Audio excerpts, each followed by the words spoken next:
Hey guys, and welcome to the Working Money Channel. So are we going to see new lows, or is this pretty much it? I mean, we've been hovering around that $1 trillion market cap mark for a while now, and it's feeling like coins have pretty much, for all intents and purposes, seen their bottom. Bitcoin has been hovering around $20,000 as of late, and the rest of the crypto market is just kind of vacillating along with Bitcoin. Over the last hour or so, we have seen a bit of an uptick, but over the last couple of months, we have seen waves of ups and downs, concern, some optimism, but I don't think we're out of the woods yet.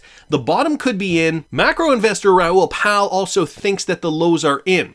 He says, "I'm not a believer we will go to new lows. The risk asset market has bottomed." Listen to this. The next couple of months, I'm expecting it to be signaling a full recession, and we'll get to the tipping point where bond yields start to fall. It'll start affecting asset markets. So I'm not a believer we go to new lows. I've done surveys after survey and seen all the surveys on Twitter. 70% of all respondents in crypto and macro think equities go to new lows. Now, if that is the case, then most people are positioned for it. So therefore, the path of pain is the opposite.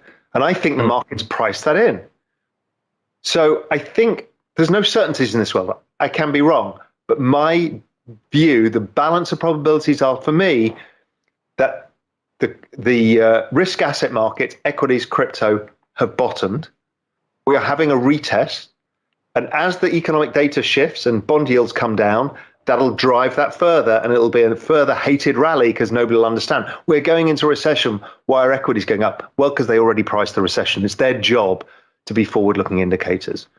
So that's kind of the big picture framework. Looking at the big picture framework, he is suggesting that analysts are saying that, these lows were already priced in and the market is going to rally for here. Now, if you remember, I did a video where at the beginning I was talking a little bit about Raoul Pal and his prediction. Well, he said he was 70% sure that the market was, that the market has found its bottom. And in this clip, he's, kind of saying the same thing. The market bottom has been priced in. If we do see a rally, even on weak numbers, it's because it had been priced in, and these analysts, this is what their job is, as you guys heard in the clip. I've got Bitcoin up here, again, trading at about $20,000 right now. Having a hard time getting below that $20,000 mark, and as we know, $20,000 was the former all-time high from back in 2017, late 2017. The other thing I wanted to mention with regards to lows, in the crypto market in particular, considering, altcoins generally follow Bitcoin, I guess we can take the Bitcoin chart and take a look at where Bitcoin bottomed from the top. If you guys take a look here, it took about 413 days back in late 2013 to early 2015 before Bitcoin bottomed out and then saw a new all-time high. Conversely, in 2017 to 2018, late 2018, it took about 366 days. And now, where are we now, guys? From the top here, we are at roughly 300 days, about 296 days, give or take. I'm not being completely accurate, but I think you guys get the point here. Well, first of all, take a look. The time spans it has taken from the top of markets to the bottom of markets has gotten lower and lower. The first bear market took over 400 days. Then it took about a year, 366 days. And now we're almost at the 300-day mark. So it doesn't seem like it's been that long. At least not for me. Maybe I've been in this market too long. But what it really does spell to me is that an uptick is coming soon. And we are going to be in profits once again. This is why I keep saying, guys, now is the perfect time to accumulate coins. We could still see that dip down to the $13,800 level. But nothing is set in stone. And of course, this is not financial advice. There's also the Bitcoin Mt. Gox dump. So the other day, somebody on Twitter reported that the Mt. Gox dump was going to be on August the 28th. As a correction, I did report on the fact that that was not the case. But here's the information on prohibition of assignment, okay? Apparently, these are the accurate terms for the Mt. Gox dump, and so over 140,000 Bitcoin are apparently going to be dumped at this point onto the market. One of the creditors who I talked about in a former video, he said, even though I'm going to be receiving a bunch of Bitcoin, I'm still not going to sell it all. You got to remember, the guys that got into this back when that happened were very early adopters. They probably are more likely to be Bitcoin maximalist types. And so they probably accumulated more Bitcoin over time. And so they know about the ebbs and flows of Bitcoin, even if they did buy their Bitcoin Bitcoin at $500 per coin. Even if it's trading at $20,000, one of the guys said that, I still think that that is too low of a price to sell my Bitcoin. So he's saying he's not going to be selling his Bitcoin. But at roughly 140,000 Bitcoin, each valued at $20,000, let's say for sake of argument, that's $2.8 billion worth of Bitcoin that's going to be flooding the market. And that start date apparently is now September 15th, 2022, Japan time. So maybe we will see a market low at that point, but I think if it does go any lower, it'll be a quick rebound. We will see a fast gobbling up of that Bitcoin, in my estimation, and then a quick rebound to the upside. That's just what I think will happen. Gonna keep moving, guys. So in a press release today, BITRUE Japan disclosed that Ripple is now a strategic partner of its Web3 design labs, which plan to improve the visibility and reach of Japan's Web3 business in the global market by connecting it to Silicon Valley. This brought to us by Michael Branch here. So Ripple's becoming a strategic partner of BITRUE in Japan to offer design services using the XRP ledger for Web3 startups in the Asian market. And guys, here is the press release. In a press release today, Japan disclosed that Ripple is now the strategic partner for their Web3 design branch, and it's going to bring more visibility and reach for Japanese Web3 businesses in the global market by connecting it to Silicon Valley. In a press release that notes the partnership, Ripple will spread the use of the XRP ledger in Japan and Asia. In addition, Ripple will serve as a design partner to several Japanese startups, providing design services using the XRP ledger. And here's a quote from Ripple Vice President of Strategy and Operations, Emi Yoshikawa. She says for nearly a decade, Ripple has been a trusted technology partner for companies seeking cryptocurrency and blockchain solutions to accelerate their business. In addition, the XRPL, a decentralized public blockchain, is used as the industry's highest standard blockchain that provides enterprise-grade payment functions and token issuance and management functions. This strategic partnership is the Web3 project in the global market. This confirms the usefulness of the XRPL in supporting the acceleration of ICT. It is also worth noting that Ripple has continued to build its global presence with the spotlight on Asia in recent days. And then they talk about another project here, cross-border settlements from Japan to the Philippines using on-demand liquidity through that coins.ph and OK Remit partnership. So there was that as well that just recently occurred. So big news coming out of Japan and specifically the Southeast Asian region. It shows that legal woes in the US have not slowed down the adoption of XRP globally. On Wednesday, the Crypto Basic reported that a Croatian insurance firm is now accepting XRP for car payments. Speak of the devil, another one here, guys, from Michael Branch. So in Croatia, they're also adopting Ripple's XRP. Croatia Osiguranje's LAQ0 or LAQO launches Ripple payment options for its car insurance services. So here we are seeing XRP being utilized as a currency, being leveraged as a payment method in Croatia specifically. So they announced this partnership with fintech company Electrocoin. And the company announced today that the partnership would enable its users to directly purchase compulsory and Casco car insurance digitally using selected cryptocurrencies. At the moment, the company supports 13 cryptos, and those include Bitcoin, Ethereum, XRP, Dogecoin, Tether, etc. According to a recent announcement, all crypto payments will be processed via Electrocoin's platform, Paysec, which will help keep users secure. So we are seeing more businesses around the world accepting cryptocurrencies now as a form of payment. I know a buddy of mine, he's a videographer. He started accepting Bitcoin and Ethereum a few years ago. Let's say maybe around the time I got into cryptocurrency, 2017, maybe even earlier than that, 2016. But at that time, I asked him and he said not too many people, actually, I don't think he had one client that was going to pay him in cryptocurrency. Fast forward to today, and I don't know if he's still into it or not. I don't even know if he's still accepting crypto or not, but that wouldn't be because people aren't willing to pay in cryptocurrency. It would be because he's no longer interested in cryptocurrency. I don't know that. Don't quote me on that. I haven't talked to him for a while, but we are seeing many more companies now starting to move in that direction, and especially in countries where the local currency is more unstable. So with the addition of cryptos, LAQO users can now make payments for their car insurance services simply, quickly, and smartly. Commenting on the development, Ana Zovko, director of the digital development sector of Croatia, Osiguranje, said the company had become the first insurance firm to make crypto payment provisions. So these guys are the first first insurance firm in Croatia to make this possible. LAQO is the first insurance company in the Republic of Croatia to introduce payments with cryptocurrencies, which has brought us even closer to our more digital users, offering them a completely new shopping experience. And I think this is also going to change with a new new generation of people who need car insurance, for example. Gen Z coming into their own. Gen Z is a growing demographic now who is getting more interested in cryptocurrency and crypto adoption and all things related to this new trend of money. So a lot of factors here playing into this. Wanted to thank Michael for posting that. Another one here, guys, from the Wrath of Kahneman, Ripple partner Thunes. They're partnering with Alipay to connect European merchants and Asian consumers, highlighting payment acceptance from China's Alipay, Malaysia's Touch and Go and Boost, Philippines' Gcash, South Korea's Kakao Pay, Thailand's Rabbit Line Pay, and True Money. So here we have a new partnership from Ripple-enabled Thunes and Alipay. We know Thunes, a Ripple partner and global cross-border payment company. They announced their partnership with Alipay, a suite of cross-border payments and marketing solutions operated by Ant Group. Thanks to this collaboration, Thunes customers and merchants in Europe will now be accepted in Asia's most popular mobile wallets, and I just rattled them off earlier.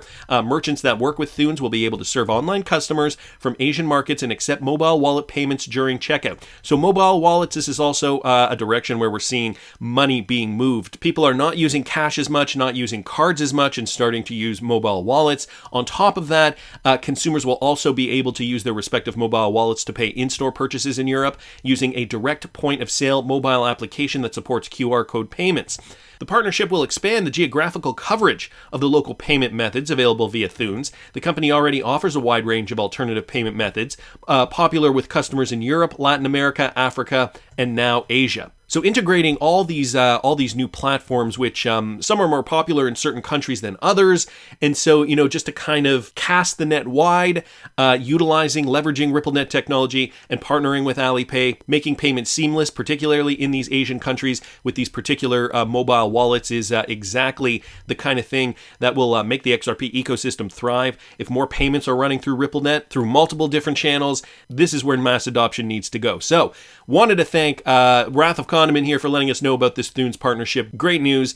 And then there was this, guys, from Mary C. Hall. The Digital Dollar Project launches technical sandbox program to explore central bank digital currency infrastructure solutions, and they are featuring Ripple launching their technology sandbox program. The Digital Dollar Project is thrilled to launch this program and offering for DDP participants to identify and test specific CBDC use cases, hypotheses, and answer critical questions about the impact of a potential US digital dollar with real-world data. Now, it's interesting that they're still deciding to go about this. I guess maybe it was already a pre-planned event. I don't know if you guys remember, just the other day I talked about Neil Kashkari and his criticism of central bank digital currencies. He basically stated that we don't want to be like China. There's a lot to consider with regards to the retail side of central bank digital currencies. And so, I discussed wholesale versus retail central bank digital currencies. If you didn't get a chance to watch that video, I will link it up here in the top right-hand corner. Here's just another article. Or is this an article? Maybe it was a different one. Maybe it's not this one. Anyway, I won't link that one in the description, but I will link the Neil Kashkari video up in the top right-hand corner of this video. So that just came out a few weeks ago, yet the Digital Dollar Project, sponsored by Ripple, or one of the sponsors are Ripple, are still moving ahead, starting this technical sandbox program. So the Digital Dollar Project announced today the launch of its technical sandbox program to jumpstart further exploration of technical implementations of a U.S. central bank digital currency. The program is slated to begin in early October, with the inaugural cohort focusing on cross-border payments. So I guess that's a good way to ease them in, right? If they're looking at central bank digital currencies or digital dollar, and they're saying, okay, well, it will only be for cross-border payments. This is, again, the differentiating factor between wholesale and retail. If we can focus solely on a CBDC that can be used for wholesale purposes to streamline payments, cross-border payments, not so much with the intent to control the population, then that would probably be good or beneficial in some capacity. But, it's when you get a bit big brother-ish that people will revolt. And so where does this particular CBDC project land? Well, we don't know. The project will serve as a collaborative space for the DDP participants and financial service providers, offering a neutral environment for the evaluation of technological, business, and policy approaches to CBDCs. Program participants will examine real-world technology, explore potential implications to business strategies and operations, and experiment to uncover possible use case-specific solutions. So this sounds pretty basic to me, even just exploring use cases for central bank digital currencies. It seems very obvious how you would use a central bank digital currency. So, if they're talking about the use cases, it sounds as though they don't want to necessarily steamroll over the American public and say, okay, this is the central bank digital currency that you're using now. Give us all your cash. And oh yeah, by the way, your bank accounts have been frozen and we are now going to deposit the new central bank digital currency into your bank account. It doesn't sound like it's going that way if they are just, brainstorming, I guess, at this point.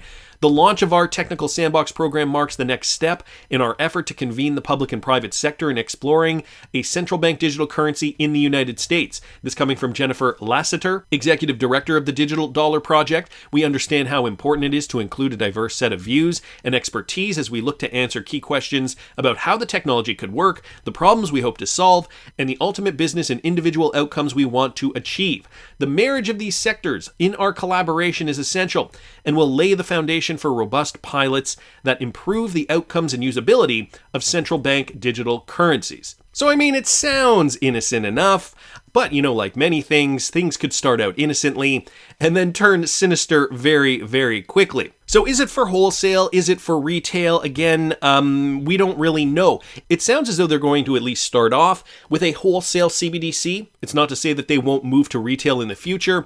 Just down here, they say the DPP is committed to providing the federal government, policymakers, and private sector organizations with a stronger, clearer picture of what implementing a CBDC would mean in the US and how that would look, and to answering important questions of what a rollout might entail across retail, wholesale, and international use cases. Okay, so here's the first time they mention retail, wholesale, and international use cases. So maybe stepping into the retail world eventually.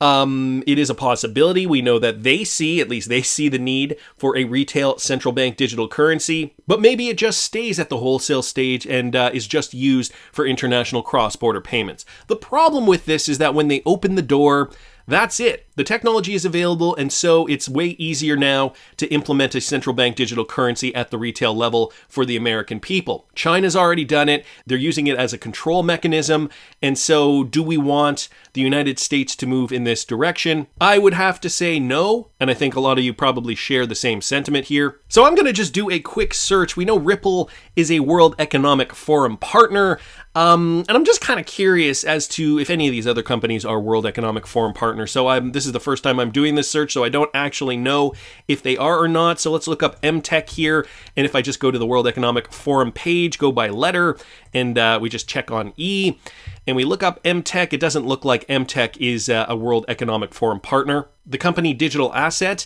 looking that up here, going under D, is Digital Asset a World Economic Forum partner? It does not look like they are on the list either. What about Knox? K-N-O-X. K-N-O-X. Knox.